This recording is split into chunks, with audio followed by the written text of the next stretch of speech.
Hello students, आज हम sexual reproduction in flowering plants में एक टॉपिक और पढ़ने जा रहे हैं जिसका नाम है pollen pistil interaction. What is pollen pistil interaction? कि पॉलिनेशन में जब पोलन ग्रेन स्टिग्मा पर पहुंचती है तो पोलन ग्रेन का स्टिग्मा पर डिपोजिशन होने से लेकर पोलन ट्यूब की ओव्यूल में एंट्री तक के सभी प्रोसेसेस को कलेक्टिवली हम पोलन पिस्टल इंटरैक्शन कहते हैं। That is the events from deposition of pollen grains on the stigma till the entry of pollen tube into the ovule are collectively called pollen pistil interaction. यानी कि pollen grain के stigma पे deposition से लेकर pollen tube के बनने के बाद ओव्यूल के अंदर एंट्री करने तक के सारे प्रोसेसेस को हम कलेक्टिवली क्या बोलते हैं? Pollen pistil interaction. अब ये पोलन पिस्टल इंटरैक्शन होता क्यों है, जरूरी क्यों है? इट इज एसेंशियल स्टेप है। क्यों है? In the fertilization of angiosperm. क्यों? क्योंकि ये डिटरमाइन करता है compatibility and incompatibility of pollen and pistil. ये पोलन और पिस्टल के कंपैटिबिलिटी है और इनकम्पैटिबिलिटी को डिटरमाइन करता है कि पोलन पिस्टल कंपैटिबल है या नहीं है या इनकम्पैटिबल है। तो इनकम्पैटिबिलिटी को और कंपैटिबिलिटी को डिटरमाइन करता है, इसीलिए ये फर्टिलाइजेशन के लिए एसेंशियल स्टेप होता है। और ये एक डायनेमिक प्रोसेस है। डायनेमिक प्रोसेस का मतलब क्या है कि इसमें पोलन रिकॉग्नाइजेशन होगा और उसके बाद इनहिबिशन होगा या प्रमोशन होगा पोलन का। यानी कि पोलन ट्यूब आगे ग्रो करेगी नहीं करेगी, आगे का प्रोसेस होगा या नहीं होगा। ये डायनेमिक प्रोसेस है और इसमें पहले रिकॉग्नाइजेशन होगा पोलन का और उसके बाद फिर आगे के प्रोसेस होंगे। इसमें फॉलोइंग स्टेप्स होते हैं। नंबर 1 है रिकॉग्नाइजेशन ऑफ कंपैटिबल पोलन। सबसे पहले पिस्टिल में वो एबिलिटी होती है कि वो पहचान सके सही प्रकार के पोलन ग्रेन को, कि वो कंपैटिबल यानी कि राइट टाइप का पोलन है या नहीं है। और वो पोलन सेम स्पीशीज का है तो वो कंपैटिबल है तो वो एक्सेप्ट होगा, और अगर नहीं है तो रिजेक्ट होगा पोलन ग्रेन, चाहे वो सेम स्पीशीज का हो चाहे वो अनदर स्पीशीज का हो। यानी कि पोलन में जो पोलन ट्यूब बनेगी वो आगे जाकर ग्रो करेगी। कब? जब वो कंपैटिबल पोलन होगी। तो पिस्टल में वो एबिलिटी है कि वो रिकॉग्नाइज कर सके और एक्सेप्ट कर सके कंपैटिबल यानी कि राइट टाइप के पोलन को जो सेम स्पीशीज का होगा, और उसमें ये एबिलिटी भी होती है कि reject the pollen grain that are incompatible, जो इनकम्पैटिबल नहीं यानी कि राइट टाइप का नहीं है, either of the same species और द अदर स्पीशीज। यानी कि वो सेम स्पीशीज का भी हो सकता है और अन्य स्पीशीज का भी हो सकता है। ये रिजल्ट होता है इससे। लेकिन होगा कैसे?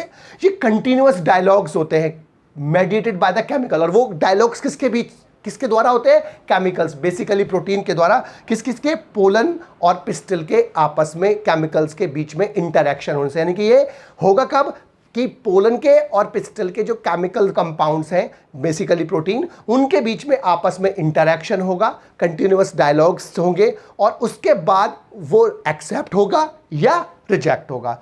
और रिकॉग्नाइजेशन के बाद करेक्ट पोलन ग्रेन जब रिकॉग्नाइज हो जाएगा, पिस्टल प्रमोट करेगी पोस्ट पॉलिनेशन इवेंट, और उसके बाद पोस्ट पॉलिनेशन इवेंट्स अब प्रमोट होंगे और इसके बाद प्रमोट होने के बाद फर्टिलाइजेशन होगा।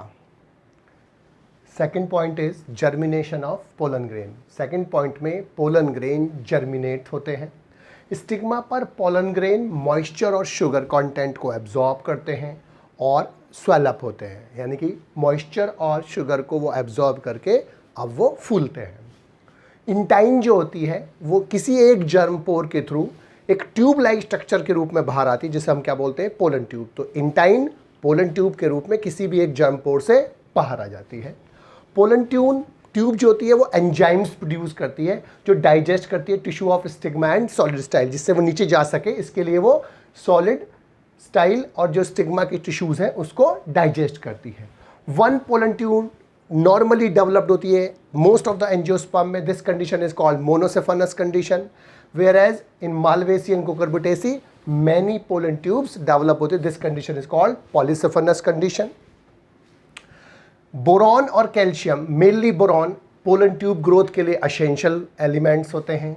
सूटेबल टेम्परेचर जो है पोलन ट्यूब के लिए ग्रोथ के लिए वो 20 से 30 डिग्री सेल्सियस होता है और पोलन ट्यूब को JBMIC ने पोर्टुलिका प्लांट में डिस्कवर्ड किया था। Pollen tube chemotropic movement show करती है माइक्रोपाइल की ओर, सिनर्जिड्स की ओर, लेकिन जब डिजेनरेटेड सीजेनरेट्स जो होते हैं उनकी तरफ वो मूवमेंट शो करती है तो वो शो करती है कैल्शियम बोरॉन आइनोसाइटोल कॉम्प्लेक्स के थ्रू, यानी कि इसके तरफ मूवमेंट करती है, जिसे हम क्या बोलते हैं, कीमोट्रॉफिक मूवमेंट। तो कीमोट्रॉफिक मूवमेंट शो करती है पोलन ट्यूब, लेकिन किसके कारण, कैल्शियम बोरॉन आइनोसाइटोल कॉम्प्लेक्स के लिए। Third point is entry of pollen tube into the ovule. अब यहां से पोलन ट्यूब ओव्यूल में एंटर करता है। जब ओव्यूल मैच्योर हो जाएगा ओवरी के अंदर, तो ऑब्ट्यूरेटर्स जो है वो पोलन ट्यूब की पाथ को माइक्रोपाइल की ओर गाइड करते हैं। और 3 पाथ हैं, एक मैच्योर ओव्यूल के अंदर जिसमें एम्ब्रियो सैक भी मैच्योर हो गया है, उसमें 3 पाथ से पोलन ट्यूब आगे एंटर करती है ओव्यूल के अंदर, पोरोगैमी, कैलेजोगैमी और mesogamy. पोरोगैमी most of the angiosperms में पाई जाती है और इसमें पोलन ट्यूब एंटर करती है ओव्यूल में, किससे, माइक्रोपाइल से। जब माइक्रोपाइल से एंटर करेगी तो पोरोगैमी, और इसके एग्जाम्पल मोस्ट ऑफ द अधिकांश एंजियोस्पर्म्स में पोरोगैमी होती है। सेकेंड वन इज कैलेजोगैमी, नाम से वो चल रहा है। ये पोलन ट्यूब जो होती है वो किससे जाएगी, कैलेजा से जाएगी, बैटुला में, भोजपत्र में और जुगलैंस में। और third one is mesogamy. Mesogamy का मतलब है या तो वो इंटेगुमेंट से जाएगी जैसे कुकुरबिटा में, और या वो फ्यूनिकल से जाएगी जैसे पिस्टैकिया और पॉपुलस में।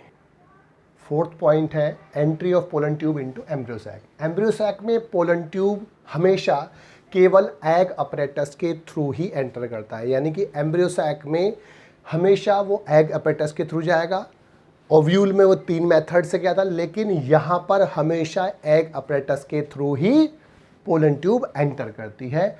जैसे ही पोलन ट्यूब ओव्यूल में जाती है, उसके बाद पोलन ट्यूब एग अपरेटस की ओर ग्रो करती है। क्यों? क्योंकि सिनर्जिड सिक्रीट करते हैं कैल्शियम बोरॉन आइनोसाइटल कॉम्प्लेक्स, जो अट्रैक्ट करते हैं पोलन ट्यूब को टुवर्ड्स द एग अपरेटस। यानी कि ये जो कॉम्प्लेक्स है जो सिनर्जिड सिक्रीट करते हैं फिलीफॉर्म अपरेटस के थ्रू, वो इसको अट्रैक्ट करता है पोलन ट्यूब को एग अपरेटस की ओर, यानी कि पोलन ट्यूब यहाँ पर कीमोटैक्टिक मूवमेंट शो करेगी। अब कीमोटैक्टिक मूवमेंट शो करने के बाद अब जो आगे की जो प्रोसेस होता है वो फर्टिलाइजेशन होगा, और फर्टिलाइजेशन में फिर हम डबल फर्टिलाइजेशन पढ़ेंगे नेक्स्ट लेक्चर में।